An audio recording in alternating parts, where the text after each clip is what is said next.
Jangan terlihat lebih hebat dari atasan. Ini adalah hukum pertama yang ditulis oleh Robert, dan menurut saya ini penting sekali. Jika kamu tidak hati-hati, apa yang kamu lakukan malah kontraproduktif dengan perkembangan karirmu. Satu hal yang tidak ingin dialami oleh orang dengan kekuasaan yang lebih tinggi adalah terlihat tidak berdaya.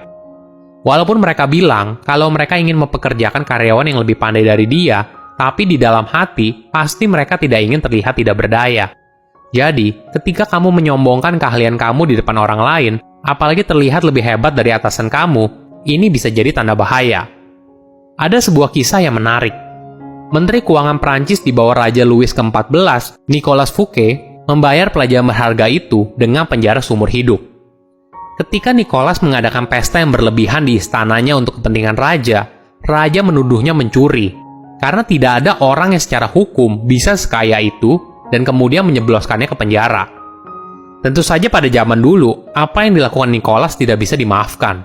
Karena itu, membuat Raja Louis terlihat lebih rendah daripada dia. Mungkin kamu merasa kalau kamu menunjukkan talenta kamu, malah atasan kamu makin sayang. Padahal, mungkin saja yang terjadi sebaliknya.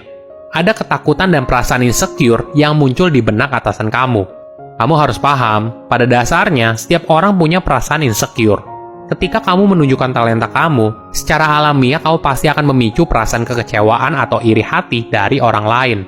Walaupun awalnya, atasan kamu terlihat menghargai kamu, tapi jika ada kesempatan, dia akan mengganti kamu dengan bawahan yang kurang pintar dan tidak mengancam posisinya.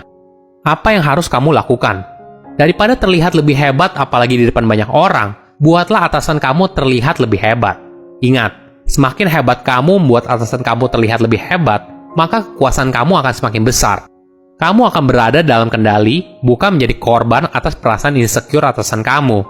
Sebagai contoh, ketika Galileo Galilei menemukan 4 bulan Jupiter, dia bisa saja mengambil semua pujian atas hasil karyanya. Sebaliknya, ia menamai ke-4 bulan itu dengan menggunakan nama Grand Duke Cosimo II de' Medici dan saudara-saudaranya.